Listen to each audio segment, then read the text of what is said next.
Hello, welcome to Dual Credit World History B, Unit 1. This class is so much fun because we get into a lot of stuff that I don't know. It's just a ton of fun, and it's fun to see it from the world stage, I think. So, make sure that you go to my website and go to the focus notes. Make sure that you get the focus notes for Unit 1 and go through them as we go through this video. Okay? Because why not, right? So, to start off with, I'm going to kind of show you a little bit of Unit 1, and then I'm going to tell you about the project for Unit 1. So, to start off with, Enlightenment had a really huge influence on the American Revolution and the French Revolution. Hopefully, you know about the American Revolution and about how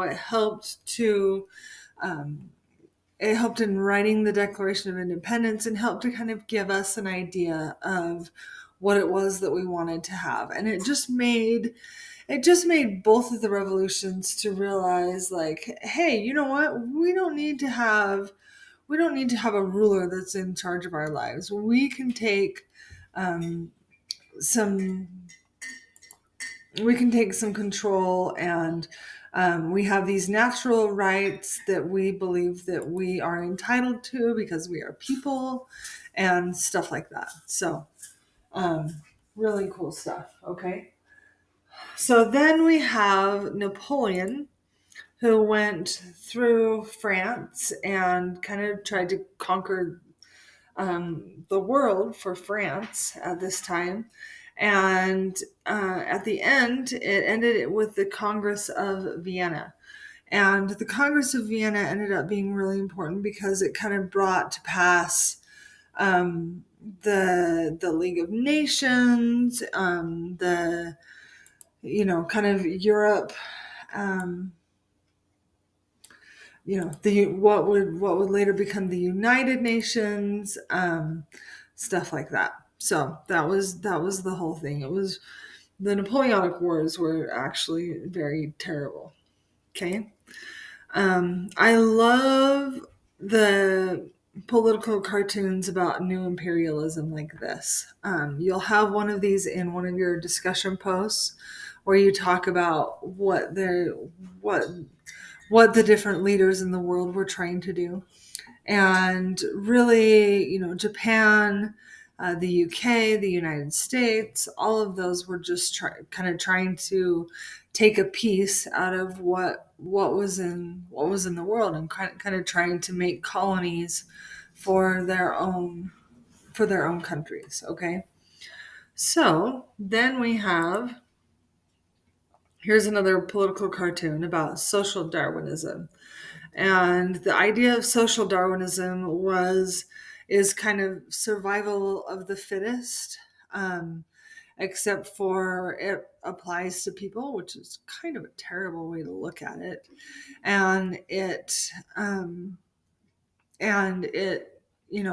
people, the people who have the best survival techniques are the ones who are going to make it the most.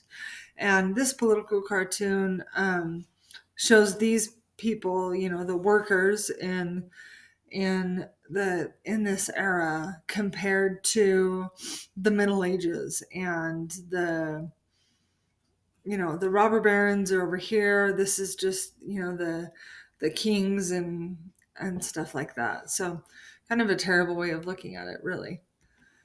So for your project for Unit 1, what you're going to do is look at imperialism, and you're going to make, okay, so here is your page for Unit 1. Here are the videos that you can watch, and then here is your project. Okay, so you're going to make an infographic about imperialism. Okay, you could make it on colonization to imperialism, Napoleon and France, motives for imperialism during the age of imperialism, impact on the colonies from imperialism, and the colonial reaction to imperialism. Okay. So you're going to you're going to go through these and make an infographic that shows kind of how imperialism happened. Okay. And I have some examples right here that you don't need to have it be like this at all. But here is an infographic about the history of the t-shirt, for example, or Christmas by the numbers, okay? Or the story of beer. And here's an infographic about that, okay? So these are the kinds of things that I want you to do. If you have any questions, oh, this is about the history of jeans. So that's pretty cool. If you have any questions, please let me know. And I want you to get 100% on your little quiz. And I will talk to you soon. Thanks so much. Bye-bye.